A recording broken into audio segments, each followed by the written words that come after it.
मैं आप लोगों को एक नाच का गीत सुनाने जा रही हूँ। वीडियो पसंद आए तो आप लोग सब्सक्राइब कर दीजिएगा। लाइक, कमेंट और शेयर भी ज़रूर कीजिएगा। सीटिया मार के बोलावाला खड़े बिना गवाने के, सीटिया मार के बोलावाला खड़े बिना गवाने के। आबारा हारी में चादरी बिछावाला खड़े बिना गवाने के। आबारा हारी में चादरी बिछावाला खड़े बिना गवाने के। सासु पूछलिए का बतिया है बिना गवाने के। सासु पूछलिए का बतिया हो बिना गवाने के। अब कहाँ पौलू गोदी में होरी लावा हो बिना गवाने के।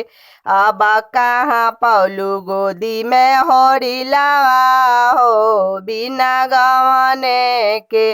राउर बेटा सासु जड़ी के छिनार बिना गवाने के। राउर बेटा सासु जड़ी के छिनार बिना गवाने के। आबारा हारी में चादरी बिछावाला खड़े बिना गवाने के। आबारा हारी में चादरी बिछावाला खड़े बिना गवाने के। आबा उहाँ पौनी गोदी में होरी लावा हो बिना गवाने के। आबा उहाँ पौनी गोदी में होरी लावा हो बिना गवाने के। सीटिया मार के बोलावाला खड़े बिना गवाने के। सीटिया मार के बोलावाला खड़े बिना गवाने के।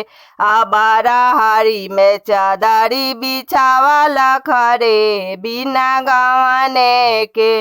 आबारा हारी में चादरी बिछावाला खड़े बिना गवाने के।